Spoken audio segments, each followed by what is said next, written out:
Thank you for having me, first of all. It's great to be back in Fresno. Yes, back in Fresno. As was noted, I was in Los Angeles for the New York Times for several years, and during that time I was covering not just the border, but California as well, and made a few trips up here for stories. In fact, two of my favorite stories I did up here. One was on the braceros, the Mexican farm workers from several decades ago who were finally getting a Mexican government pension they had been promised for years. And so there was kind of a big excitement about that, and they were, registering and trying to get their money. And I spent a lot of time with them. And from what I understand, they're still waiting for that money, but at the time, there was certainly a step towards compensating them for money that they were owed for a long time. The other story I did was on a radio show up here in the Mixtec language for the Mixtec Indian population in the Central Valley. And the radio host basically had a call-in show that was truly binational. He did it in conjunction with a radio station down in Oaxaca, Mexico. So people would call in from both sides asking, if someone was missing, to report someone was missing. They had traveled towards the border, towards the States, and they never reported in, and we try to connect them. And then the usual, labor issues, health issues, I didn't get my check, that sort of thing. But it was done entirely in their native language, which was, pretty fascinating. If you actually go to the website, we have a clip of the show, so you can hear them conversing. And I also came through, obviously, on my way to Yosemite, but we'd like to stop here and hang out. I had spent a fair amount of time in the Midwest, in Iowa and other places, and this area always kind of reminded me of that, the simple life. You do get sick of LA. That said, I interviewed for a job at the Fresno Bee when I was a lot younger. And I was offered the job, but I was also offered a job in LA at the same time, so I took LA, sorry. I was young and single then, it was really not a choice. A little bit more on my background. I've been in the Mexico City Bureau for about 4 years, almost 4 years. We cover Mexico, Central America, and the Caribbean, which for us is pretty much Cuba and Haiti. I've been to both several times. I've been to Central America a number of times, but obviously Mexico is our dominant story. It's the biggest country for our bureau. It's the one with where the U.S. has probably more at stake in terms of the economy and security issues. But thankfully we do get to travel around quite a bit, and it kind of gives you perspective. So as I prepared for this lecture, you'll probably discern I don't give a lot of lectures. I'm usually on the other side of the mic.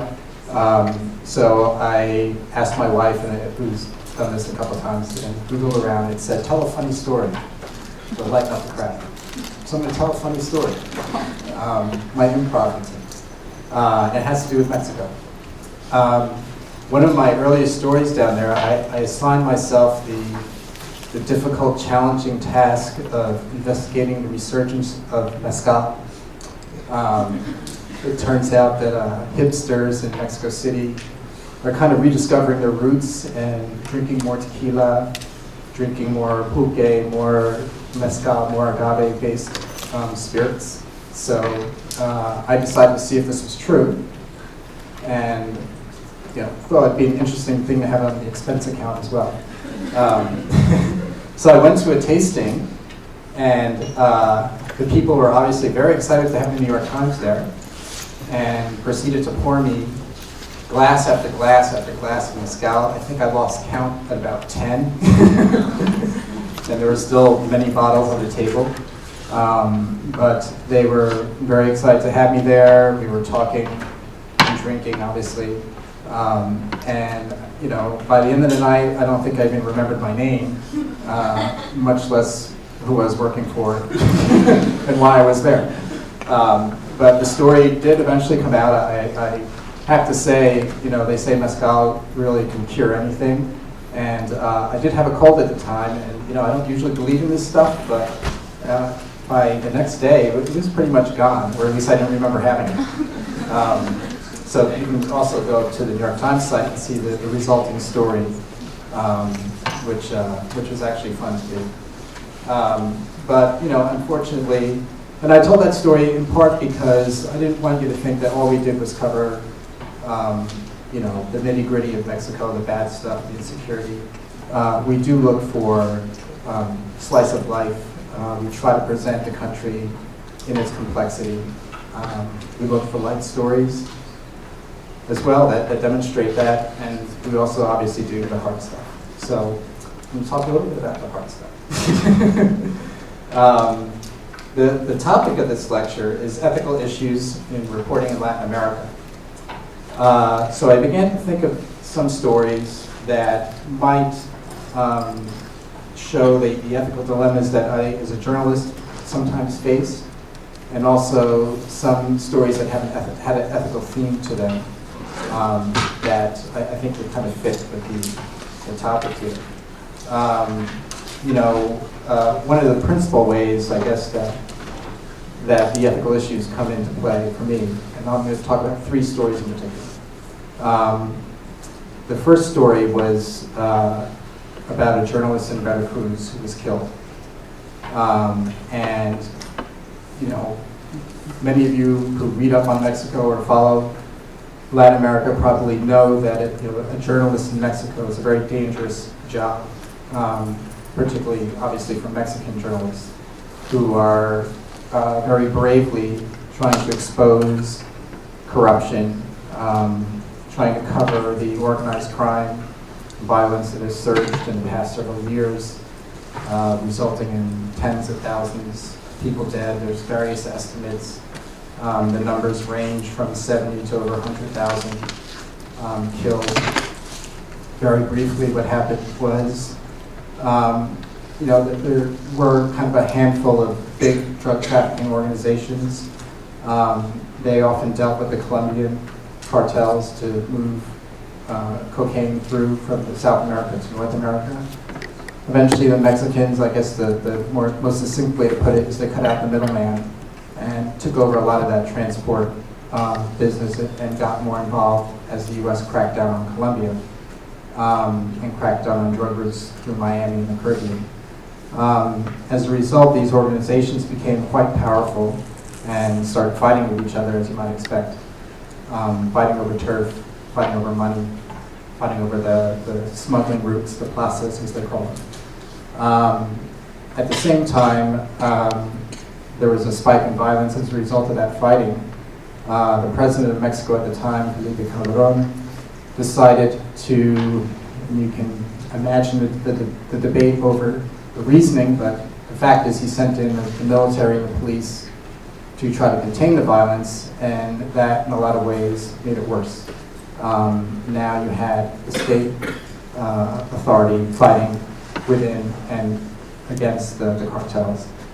The end result was a period of some very bloody years in Mexico. Things have actually tapered down a little bit. I say a little bit. It's still pretty bad, but it's not as bad as it was 3 or 4 years ago, where there was regular, sensational acts of violence, beheadings, people hung from bridges as a message to their rivals. You still see some of that, but it's not the way it was a couple of years ago. What happened? Lots of theories. The drug world is very difficult to discern exactly why things are happening, but you know things are happening. One, I guess, prevailing theory is that, number one, the cartels split up, they splintered. A lot of their leaders were captured or killed, and that made a lot of spin-off organizations. So those big, powerful gangs basically splintered into many different smaller or medium-sized gangs. The remaining large organizations basically had it out, and one or two won. And you know, once you've defeated your rival, It tends to keep the peace, but also maintain the problem, I guess you could say. So Mexico has nevertheless arrived at this point where the violence persists. Solutions seems to be a dearth of solutions, but the problem still goes on.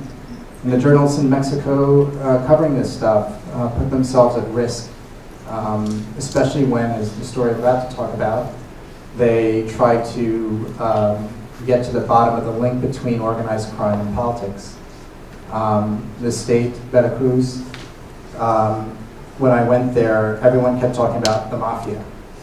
Being from New Jersey, I'm thinking Sopranos, you know, I'm thinking Bonanno crime family or whatever. But, you know, mafia basically was their catch-all term for the political actors, the drug organizations, the kidnapping rings, the extortion rings. These are multifaceted organizations. They don't just push drugs. They've now branched out into many different types of crimes to enrich themselves. So they were talking mainly about the mafia did this, the mafia did that. But I went there a couple of years ago, as I said, because a crime reporter was killed in a very traumatic fashion. He was kidnapped from his office, killed somewhere, and his body was left in downtown Jalapa, the state capital, a block or two from the state capitol building, and a couple blocks from the headquarters of 3 or 4 newspapers, with a message basically impaled onto him. And this, of course, sowed a lot of fear among journalists. It was an obvious message, or interpreted it that way, as an effort to silence them. He had reported on street crime a lot, but he had also started reporting on some organized crime activities, one theory. He also seemed to be moving closer to the governor. There's different crime factions. Maybe one of them thought he was going to, disclose some information or something. No one really knows. And this is the problem, the recurring problem in Mexico, is that investigations of these crimes are pretty thin. You often don't really get to the bottom of it. Sometimes there isn't even just a rudimentary investigation. But the ethical part of this comes in when I went to Jalapa to investigate this crime. And I guess I should have known that I was in for an interesting experience, to say the least, when in Mexico City, when I began calling people to try to arrange this trip and to speak to journalists. Many of them, first off, told me, please don't call me on my phone. Not so unusual. People always down there believe that their phones are tapped. So I was invited to Skype, text Skype and other services to communicate, but I couldn't use real names. And so they went by, kind of James Bond-esque code names. Dasha, in fact, was one of them. And so Dasha, who eventually told me who she was, and she was a real person, but it was just setting this up. I was dealing with Dasha, and kind of scratching my head and wondering if I should even go, but the story was important. And so I suggested we meet at a hotel, one of the main hotels down there, and she told me, no, you can't meet there because the mafia owns that hotel. The mafia runs that hotel. It's a name brand hotel, granted, but it's a franchise, and the franchisee, in her telling, is connected to the mafia. They have their spies everywhere. They're halcones. And they'll inform on you and me, and they'll put us at risk. Okay. So, what do? So she said, when you get to Jalapa, dial this number. Okay. Turned out to be a burner. I don't know if you know. Ever watch Breaking Bad?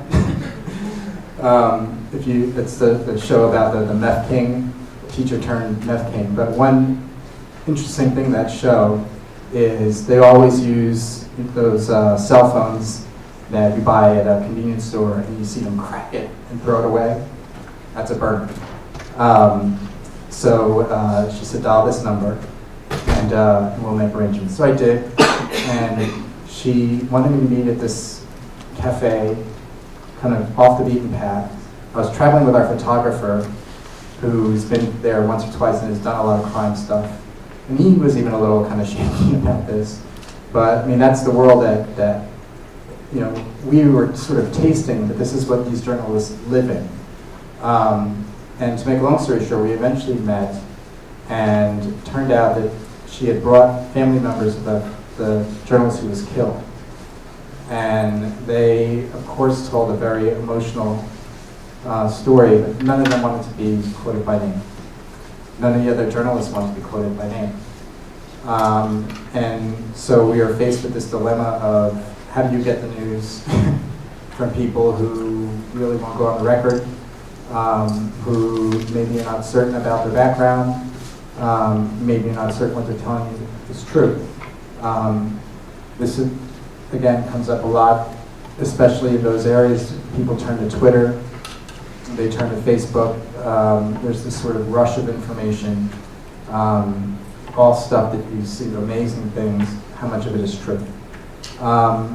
So I guess the answer to that is there is some stuff that's verifiable. I mean, we're able to verify his relatives, and we're pretty confident that we were speaking to his family. But, you know, in this case, we had to go with some anonymous sources for it because people can be killed for what they say. That's the reality of Mexico. That's the reality of a lot of Latin America. You know, the Center for the Committee to Protect Journalists has figures. You know, it's something like you know, easily 14 to 15 have been killed in the past few years. Again, were they killed for their story? Were they killed for something else? These are cases where CPJ is pretty confident it had to do with their occupation, not like a lover's quarrel or whatever. So it's a pretty dicey place. The other story I was going to mention that I think is maybe a little bit more direct on topic was out of Colima, Mexico, where I'd written a story about some sort of violent incident. And a few days later, I got an email from a man in Colima who said, you know, what you really need to pay attention to is the families here, because, you know, we've had our loved ones killed and we can't get any information. We don't know why. I work for the state and I still don't know why. You know, my brother was not involved in this stuff, but for some reason they thought he was and they killed him. And so we got to talking. I called him up and we had a few phone conversations to kind of see what, you know, led him to believe that his brother was not involved or wasn't, you know, what the story was. And it turned out it was much more murkier than what he initially had said. And I guess I say that because most of the best stories are gray stories in my mind. They're not so clear cut. They leave you scratching your head a little bit and maybe analyzing and wondering, you know, what the situation really is, because it's difficult to, as I said, get to the bottom of it. I went to Colima and interviewed him, and you know, he told this really sad story. Basically what happened was his brother works at an auto repair shop, and one day a Comando Armado, as they say down in Mexico, an armed group in an SUV drove up and jumped out with automatic weapons and lit the place up and killed 4 people, including his brother and the 3 other workers. That's what this guy had to go on. As far as he knew, his brother wasn't involved, but it turns out within the family there was some talk, and you know, people weren't really sure. And it turned out he started to get shunned by some relatives. He was disinvited from a cousin's wedding because now he had this taint of, wow, you know, your brother was killed in such a fashion, he must have been involved. You know, there must have been something more to it. And so we did a story that basically that talked about this anguish in families of not knowing, not being sure, having this sort of cloud over the family as a result. And, you know, I'm filling my notebook with, you know, for a journalist, quote unquote, great material, obviously emotional material, but it came time to have the conversation about what happens when this appears in the New York Times. And I have to say, I mean, this is probably a good example, but it's not the only example of people who don't realize that the Times is this big bullhorn, this big megahorn. Over and over again in Mexico, people say, "Oh yeah, I can talk to you because you only publish in English, right? And we're in New York only, right?" Like, well, yeah, it's in English, most of it. Yeah, the print copies are printed in New York and circulated in the U.S., but you can still find them in Mexico. And you know, what I have to tell them is that you have to understand that this is a digital era. You know, anyone can read the New York Times anywhere with access to a computer. I have to be upfront about that. And we are printing more and more in Spanish. We actually have agreements with some Latin American newspapers where selected content is published in Spanish, printed and published in Spanish, that eventually finds its way to the web. And so, you know, as a journalist, you're sort of walking this line where you want this great, vivid story, you want a true example, but you also have to wonder, am I putting this person's life at risk for what they're telling me? And so we had very long, hard conversations about it. I told them point blank, you know, I don't want to do this story if you have any feeling or inkling that they're going to come after you as a result.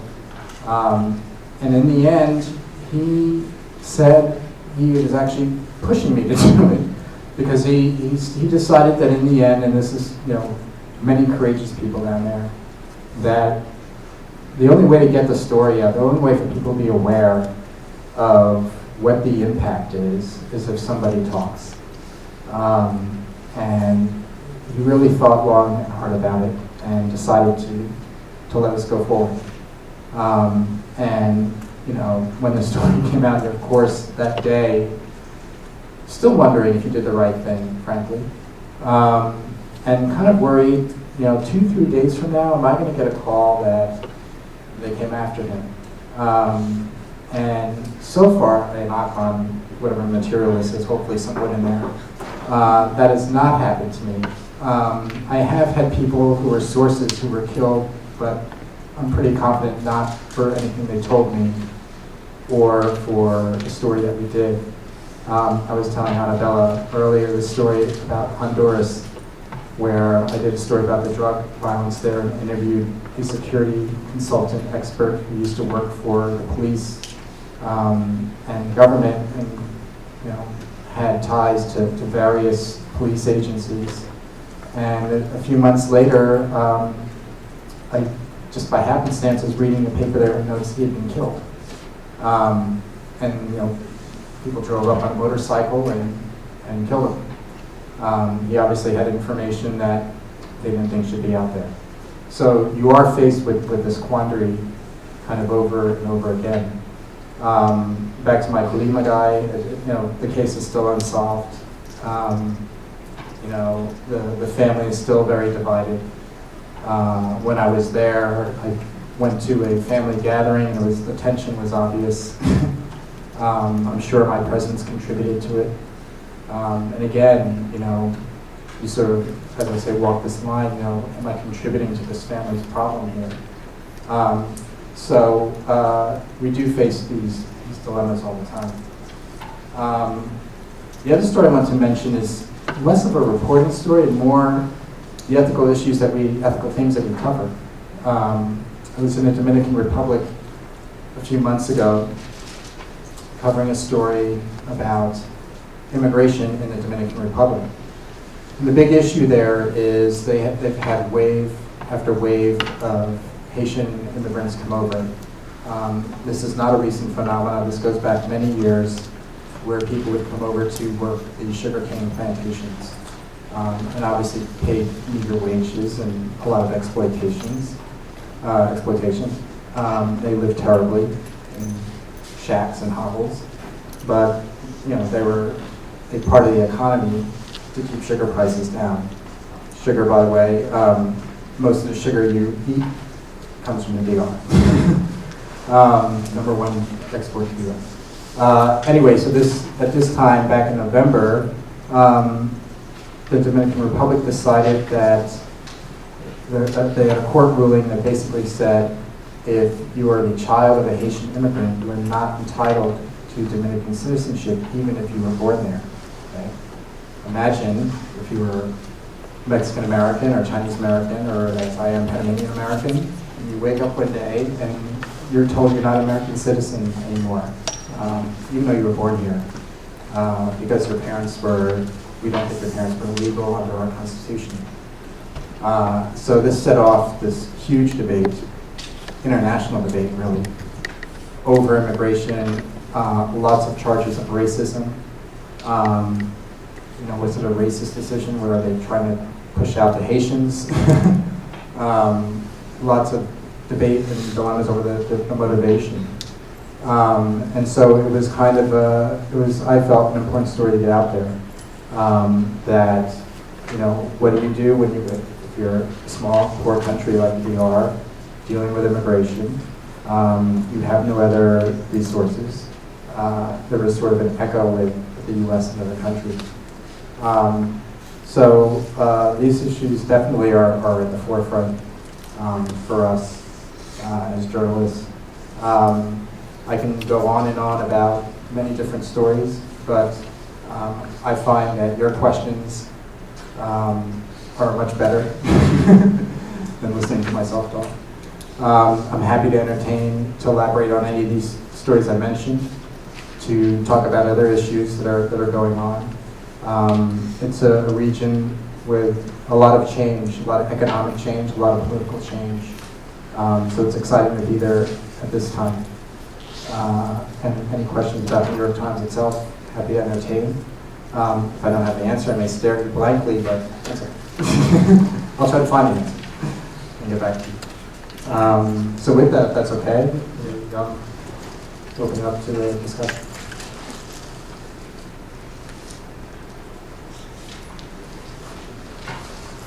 How much access do you have in terms of, like when you're doing a story, like do you see that like a lot of politicians open up to you, or do they completely like close off to you in Mexico?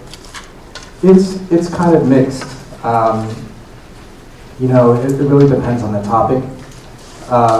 If it's about their corruption, you can imagine the brick wall that goes up. I guess it helps and hurts to have the New York Times brand attached to you. Some people really want their name in the paper.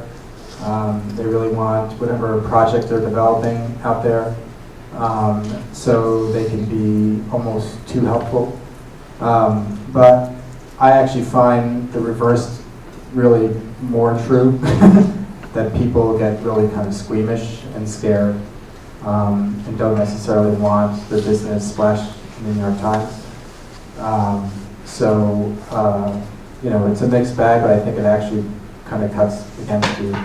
And the pushback to that is, you sometimes have to explain to them that, this story is going to be published with your help or not. It'd be great to have your version, to have your side, your perspective, but we are going to publish it. And that often works.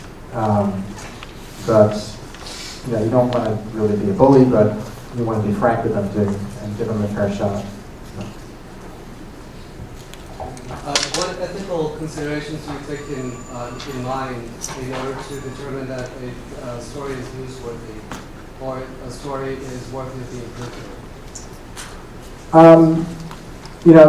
That is a daily debate and argument that we have with ourselves and obviously with our editors. there is no magic formula to what constitutes a New York Times story. I guess for us, the rule of thumb is the story, to answer your question this way, we have young people who work for us, kind of assistants, who are often young Mexican, some of them American journalists who help do research, make phone calls and so forth, and pitch stories to us. And I remember one in particular, she now works at Newsweek, but at the time she was working for us and she was proposing a story. And I turned around and said, well, is this going to be interesting to, an accountant in Cleveland at the Starbucks who just bought his coffee, is sitting down, would he read this story? Or is this only going to be interesting to someone in Mexico City? And so if you pose it that way, I think it kind of gets you to think a little bit more broadly. And it gets at, I guess our determining factor for a story, which is broad interest beyond the world in which the story takes place. The Mezcal story, for instance, you can tell it's one of my favorites. Everyone knows what Mezcal is. Maybe you had some in college, and maybe it's a faint memory. But it's sort of a known thing. Who doesn't love a drinking story? Who doesn't love a story about people who are rediscovering their cultural roots or rediscovering something about their place? So, it had those sort of elements to it that would speak beyond the hipster crowd in Mexico City that was, imbibing in this. And what we often find, though, is that people pitch us some stories that are a little bit provincial. We're not the Mexico City Times, we're the New York Times. We like to think we cover the world, that our audience is the world. So stories are written in a way that, someone even outside of that Cleveland Starbucks would want to read.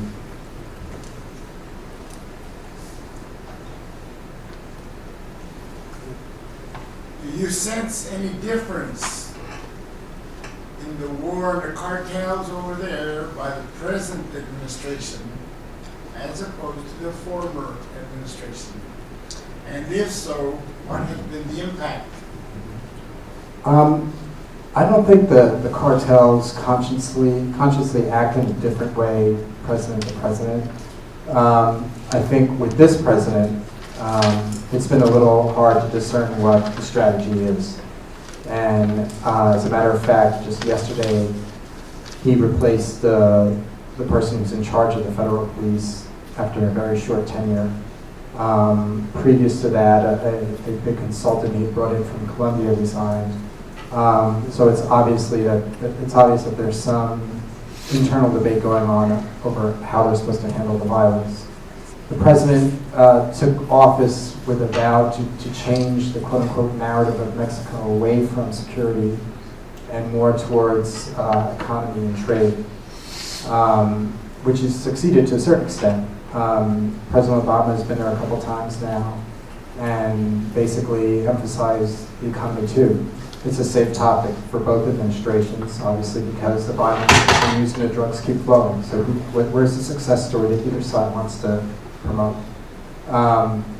So that said, I think they kind of operate more or less as businesses and make decisions, business-minded, if you will.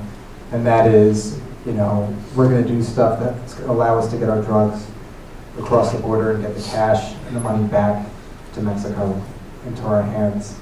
And so I don't think they consciously take into consideration your administration. I don't think there's been a lot of talk, would Peña Nieto make deals with the cartels for violence? I don't think there's much evidence of that. I think it's more that they decided to pay attention to another issue, and the result is the violence has continued, security is still a big problem. Michoacan in western Mexico is on fire. And they are sort of scrambling for a strategy there to contain it.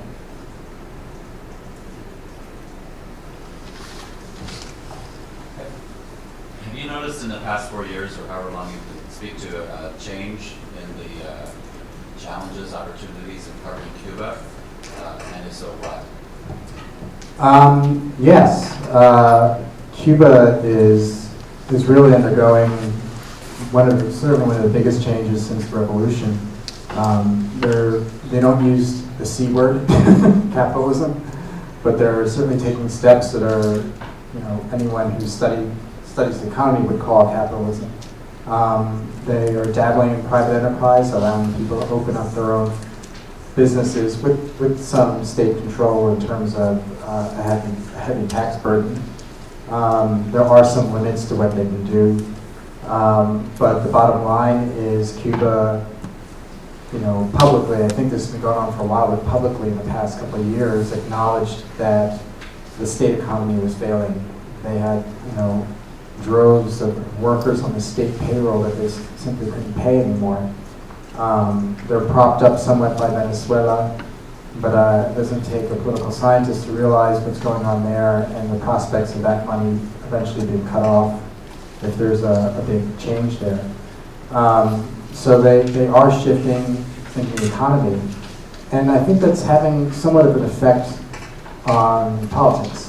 I wouldn't go so far as to say that it's moving towards democracy, but there certainly is interesting dissent that has been tolerated, more so in the past few years than you would say 5 or 10 years ago. I do think that there's going to be a real dramatic change there until the Castros are out of power. That's Castros plural too. Fidel is a big figurehead, but the real change I think will come when Raul dies or is no longer in power, whatever transition that is. There might be more of a scramble for change then. But for now, it's small incremental steps, very sort of practical steps, but nothing like the Cuba Spring or anything like that. I was actually more interested from the perspective of you covering. Oh, okay. It's really kind of tricky for us. We don't sneak in the way some other organizations do. When I say sneak in, I mean go on a tourist visa, and which is against Cuban law to practice as a journalist without a visa there or without a license. So we don't violate their law. We usually get 2 or 3 visas a year. We go from Mexico City, we go to the Cuban embassy and present our application for a visa. And it's sort of, I never dealt with Russia, so this is my only taste of an authoritarian sort of regime. But it's an interesting, delicate dance that involves more no's than yeses. More often than not, they let us go when there's a big international event. In fact, if I do a quick count in my head standing here, I'm pretty sure every visa we've gotten was related to an international event. I might miss 1 or 2, but that's basically when they let you in. I went, for instance, when the Pope came a couple of years ago, lo and behold, my application was approved. So, we obviously covered the Pope, but we also did other issues while we were there. They don't seem to mind that. They've never turned around and said, we don't like that story, you're never coming back. They've commented on the story that it makes you wonder, are they trying to say that they're not pleased? They never kind of directly say that. For the New York Times, they allow us access usually 2 or 3 times a year. But I can tell you another major news organization never gets a visa. And they never get a visa because their editorial policy is, time and time again, has been very anti-Castro. It's not the Miami Herald, it's another one. Miami Herald's never going there.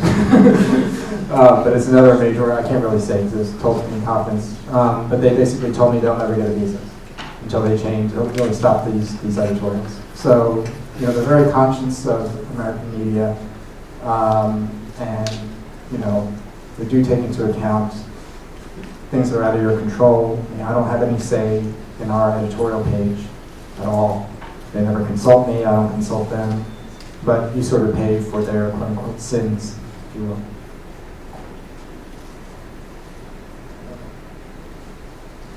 The Obama administration is reported to have deported more undocumented people than the previous administration in this country.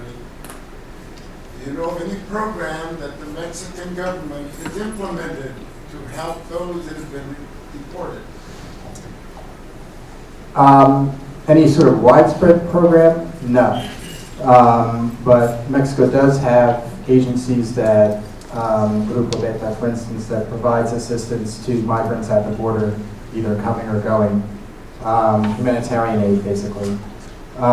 It's an interesting question. In Guatemala has been looking at this issue because Guatemala is one of the top 2 or 3 countries for deportations now.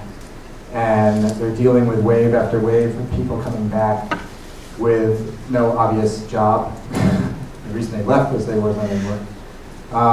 And they're now trying to engage the private sector in what they hope would be an ambitious training program to provide job training, to provide alternatives to the revolving door of simply getting back with a coyote, as they call them, a guide, and going back to the border. But it's an area that I think not just Mexico, other countries are a little bit behind on. You know, you can argue maybe it's a semi-new phenomena, but you know, it's something that they're kind of just waking up to.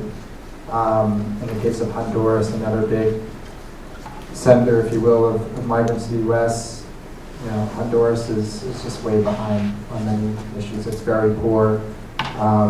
Security there is far worse in some ways than Mexico.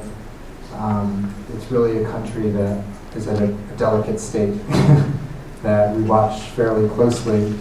But, you know, that there's just a lot of political turmoil, there's a lot of security turmoil, so it's kind of worrisome. I was wondering if you could talk a little bit about just the state of journalism in Latin America, because it seems to me that, I don't know if this is just my impression, that in recent years, not only do especially local journalists have to deal with this question of violence and how to report, do they self-censor, but also there's been a few governments that have been, you know, cracking down a little bit or shutting down some freedom of the press questions. And, you know, journalism and the freedom of the press is really important to health of democracy. So how do you see that for Latin America? Could you summarize that question? I'm sorry? Could you summarize that question? Yeah, she was asking about the state of journalism in Latin America and the question of freedom of expression that some governments had, particularly in Guatemala, had cracked down or made some attempts to make it difficult for the press to get their stories out. Argentina, you might argue, is another example where the government, I don't cover Argentina, but I do know about it, where they put in a law to basically break up the print monopoly there. And a lot of people interpreted that as a way to silence critical press against the president. In Mexico, in other places in Central America, you see less of government sort of censorship. It's more self-censorship as a result of organized crime. There are places in Mexico where we simply don't really know what's going on because the press has been silenced. And you hear stuff on Twitter. There was a good example of this 5 or 6 months ago in Reynosa on the border, where social media was just totally on fire with reports of a mass shootout, bodies on the streets. There was a couple videos that were posted on YouTube. But you know, officially, there was a shooting and 1 person was killed. It was obvious something more than that happened. The local press there had basically abandoned any sort of coverage because they had been told that if they'd be killed. So there wasn't any traditional news coverage of what happened. A couple of my colleagues did go up there the day after, a couple days after, and it was clear something really awful happened, but it was hard to determine exactly what that awful thing was. People were talking about several bodies that have been on the street and put into a pickup truck and driven away. So there's no bodies. That actually is pretty common in the drug war fight, where they're now taking the bodies of their comrades with them. So that makes it even harder to say the extent of what happened. In Guatemala, there was a conflict with one of the major newspapers there, where the government was threatening with, I think for a time, even arrested the publisher or person high up in the newspaper chain, again interpreted as a way to silence them. That said, I think democracies are really actually maturing a lot in Central America, in Mexico and other places. I think the El Salvador election is a pretty good example of that. Just last week, where the election was decided by 6,000 votes, incredibly narrow margin, in an incredibly divided country. This is a country that's still suffering the wounds and the divisiveness of a civil war that killed like 70,000 people. And it ended in 1992, but the issues behind it are still issues of inequality are still very much there, still very divided, right, left, very little in the middle there. But they had this election, and the left won. The right candidate did jump up and down and said dangerous things about maybe the army should decide this. But to their credit, the army commander said, no, basically basta.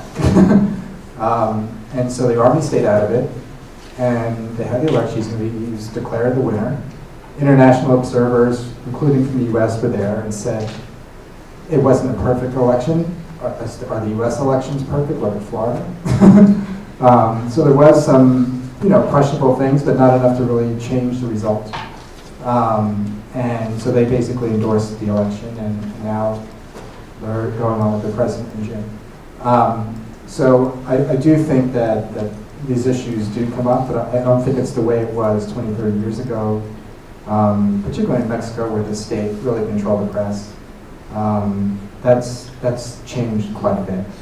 Partly there's a lot of independent press on the internet to kind of balance the traditional newspapers. And I do think that the arc of progress is up rather than down. Can you get a sense of the feelings of the Mexican people towards vigilante groups, things like the auto defensas that have popped up? Yeah, I was there a few times in the past few months in Michoacan, reporting on that issue. The first time I went was when the army had tried to disarm them, and there was a shooting and a few people were killed. And that kind of brought the issue. The issue had been kind of simmering for the past year since they cropped up in Michoacan, and in another state, Guerrero, before that. But basically, they've been heating up for the past year and came to this boiling point where the army went in and, said, you got all these people walking around with AK-47s, well, we can't really have that. But, I think the Peña Nieto administration didn't want a bloodbath. They, I think, were grasping for a solution in that, okay, they can't send the army in to try to disarm everybody without a firefight. At the same time, there's no credible police there. The state police are corrupted, they're nowhere to be found. The local police were largely in the employ of the big gang there, the Knights Templar, quasi-religious, it's a long story. But, basically, in the employ of this big gang. And so, to me it struck at the fundamental issue there, not just there in Michoacan, in Mexico in general, which is impunity and the lack of state police, lack of credible local police, not just at the federal level, I mean at the town level. It's pretty obvious not enough is being done to train them, to give them the kind of salaries and benefits that would steer them away from working with a local gang. Sometimes they're forced to, under threat of death. Sometimes they're simply bribed. It simply pays better. Who wouldn't? So I think they're very far behind in that. And Michoacan is a very striking example of what happens when you don't have police. You asked about the citizens. My previous 2 visits, there was a noticeable change that I detected in the attitude. Initially, there was, oh, there are conquering heroes. They've come in and out the defenses, the self-defense groups have come in to chase out this gang. How wonderful. Here's some fruit and tamales and everything. The subsequent visits, people were really worried about them. Some of them have criminal past. Some of them smoke weed at their checkpoints, and it's obvious that they're not police. And I think people were waking up to the idea that maybe this was a short-term solution to deal with the violence of this gang, but where's the end game here? And it's certainly not these guys. So there's a lot more fear, a lot more concern about if the out the defenses were morphing into yet another gang, which had happened before. So Mexico now is trying to, and they've appointed a federal commissioner just for Michoacan. They're throwing a lot of money at the state for various programs. It's not going to be fixed overnight, but it is a sign of the distress that still exists in a lot of pockets there.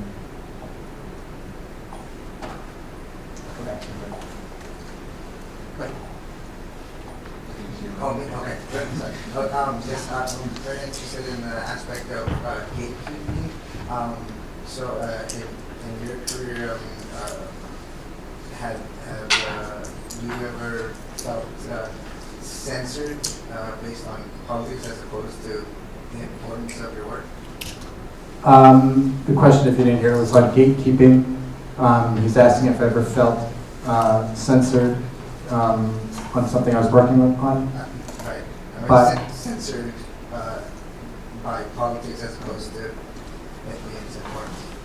you mean by a politician in Mexico or the U.S.? No, just within your career, you're working on something, but some outside force. I have never had that experience. I've worked at the New York Times, the LA Times, and a couple smaller papers where they were big enough to, I don't think, fall under that pressure. I think you definitely see that more in the smaller papers where their income comes from local advertisers and it's more part of the local economy. And so when you're doing an investigative story on all the lemons that the car dealership is selling, and the car dealer posts their ads, it has real effect. And that has happened. But for the New York Times, when our revenue and income stream is diverse enough that we could take a boycott if we do a story that someone doesn't like. So no, the short answer, no. Maybe one more question, and we'll probably be out of time. So as a journalist, how do you go about removing your personal biases when you're reporting about stories about, say, inequality or violence? And have you noticed that you have become desensitized to these issues in any way because you face them so often? The question was, how do I, I'm going to try to summarize it, how do I guard against my own personal bias in the story? And so what's the second thing? And have you noticed that if you become desensitized to any of these issues? And if I become desensitized to any of these issues. The first half I'll be honest, it's very hard. I won't lie to you, I have opinions. Any journalist that tells you they don't have opinions is lying to you. And don't trust them, because they do, and if you go to a bar, you'll hear them.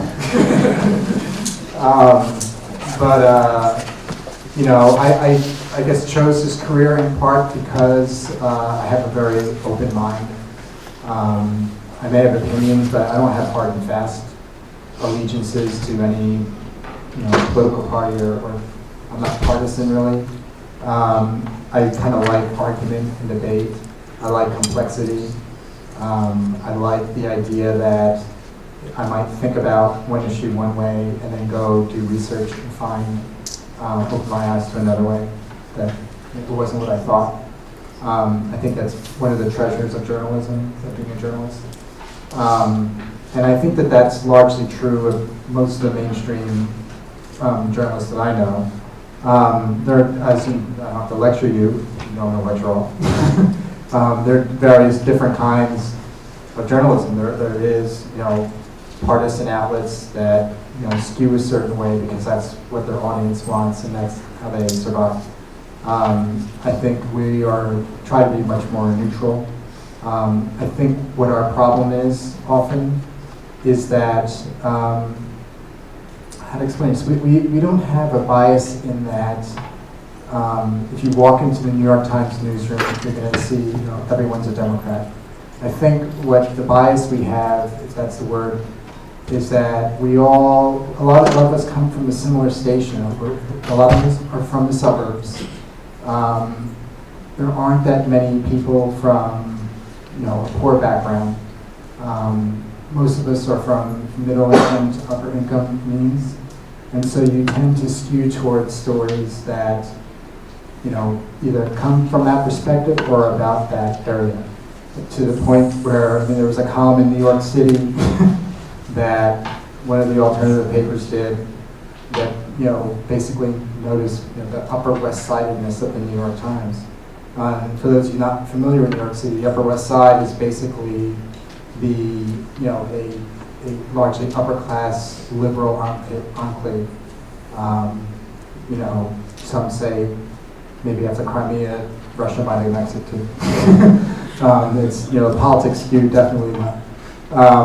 But this column used to just point out story after story after story.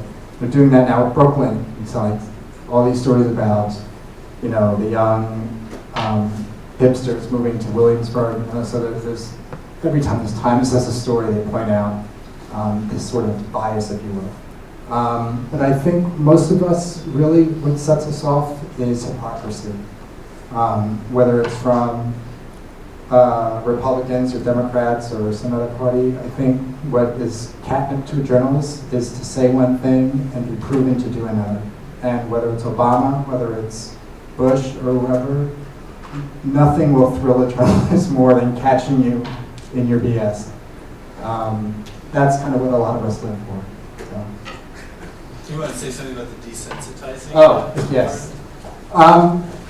I worry about that, actually. I don't consciously think that I have been desensitized to it, but I do find myself with yet another big drug crime or big insecurity thing in Mexico, wondering or scratching my head.